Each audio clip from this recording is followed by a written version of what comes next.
Hi Aquarius, welcome to your September 2021 General Tarot reading. It's Rena here. Alrighty then. Just shuffling these cards.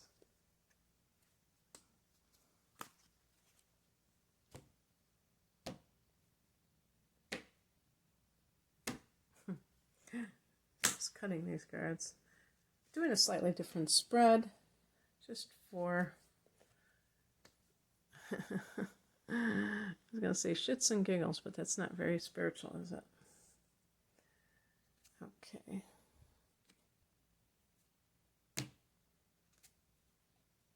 Oh, I'm getting that strength card.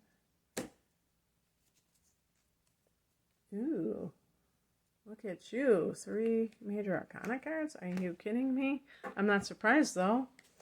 You're the man or the woman, because you're the one who has Saturn and Jupiter in your sign. So maybe there's a lot going on coming off that blue moon.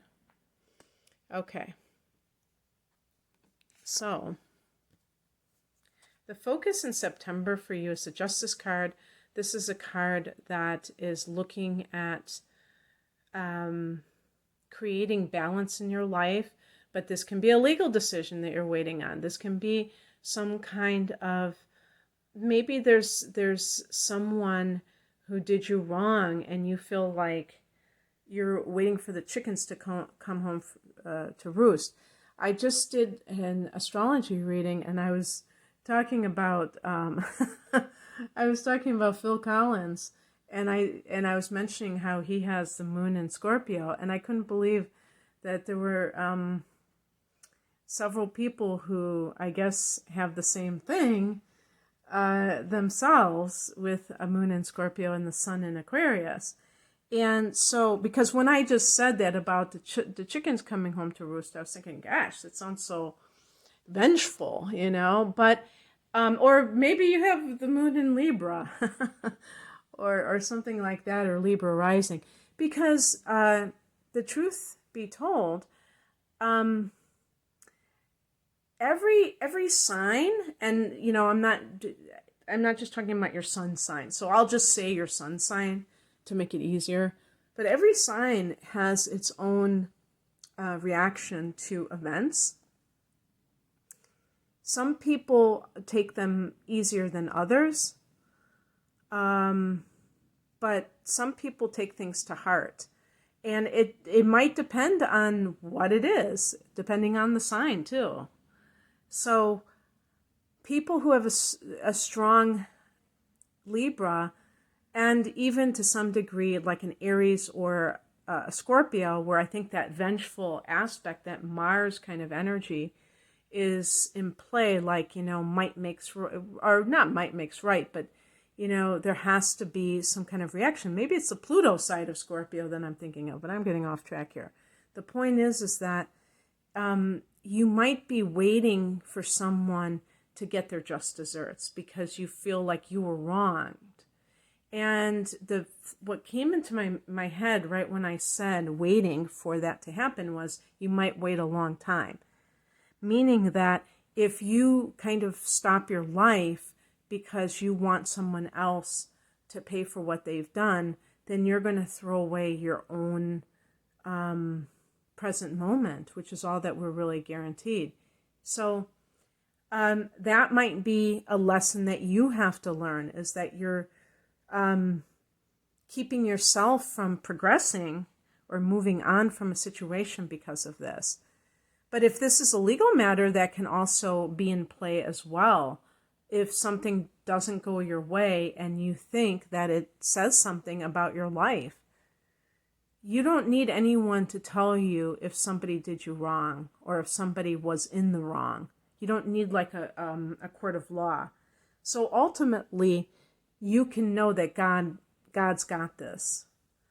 You don't have to play judge and jury if there is something in your life. And if you do have the moon in Scorpio, or if you have, like, you know, the moon in conjunction with Pluto or whatever, the moon in the 8th house, the sun in the 8th house, some prominent planets in the 8th.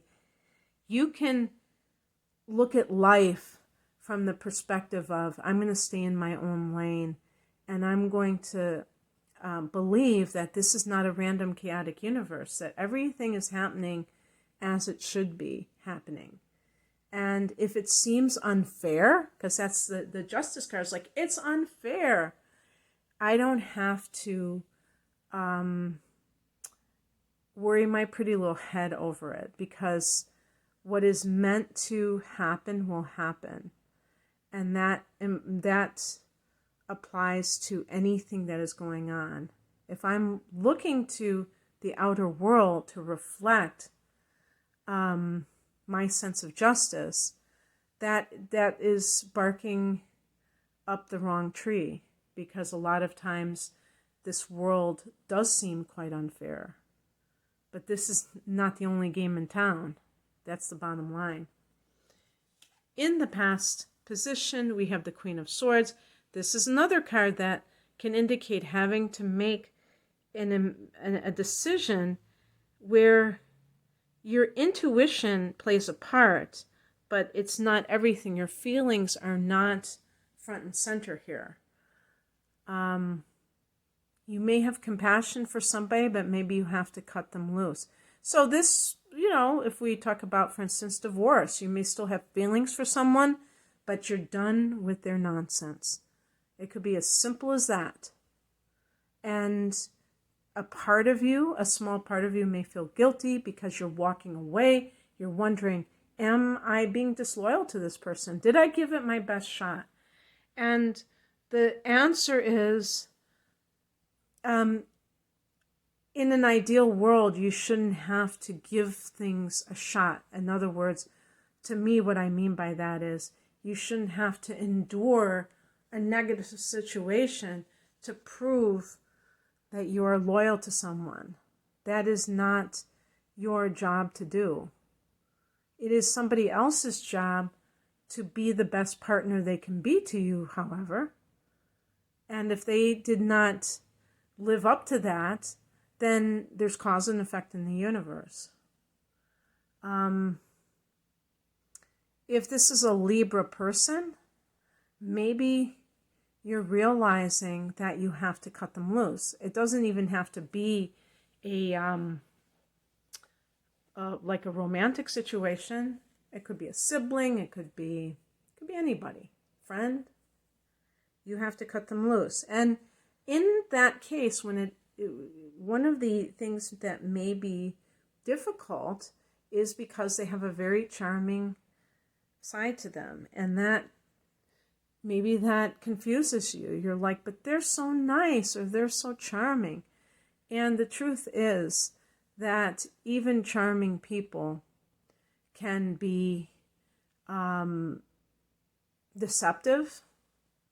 They may know exactly what they're doing, that they're using their good looks, their superficial social graces to get away with things, to manipulate people. So don't fall for the okie doke, I guess is another piece of advice. Where you stand right now, the Queen of Wands, becoming very confident. And this,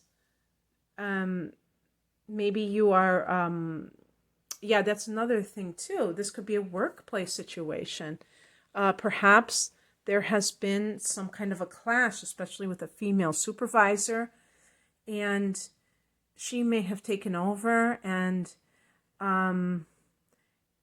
refuses to see your leadership abilities, your good points. That might be a tactic to try to keep you down, and you're not having it, and you are reporting the situation. Certainly, that is something that you have the right to do, Aquarius. If you feel like you have been wronged, and if you're being unfairly kept from these positions. But the Queen of Wands She can either be somebody who's in your corner, who knows who you are, who's encouraging you, or a facet of yourself that is becoming more proactive and, what's the other word? Assertive. What's coming in is a Strength card. Another card that indicates confidence. This is a card associated with Leo. I associate the Queen of Wands with Leo. I have seen it attributed to Sagittarius, but in any case,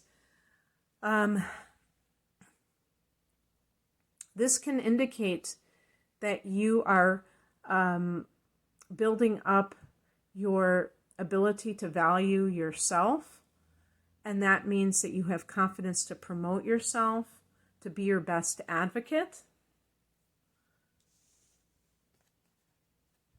The outcome, Wheel of Fortune, associated with Jupiter. What was I just saying about Jupiter? Jupiter has your back, but also you just made your own luck. You,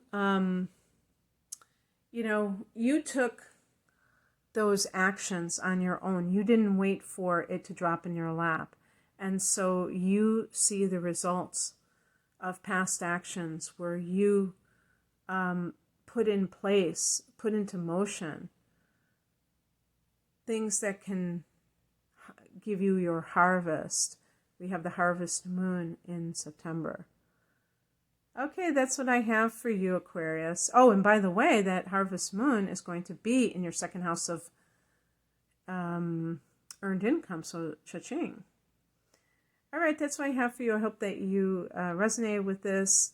If you would like a personal reading, I'm primarily an astrologer, and I do double readings that are offered at a special price. It allows me to do longer readings that are more extensive than, the typical readings that are between 45 minutes and an hour. You can find out more information about these types of readings and my other readings at RenaMoonAstrology.com. The link is below. Take care. Bye.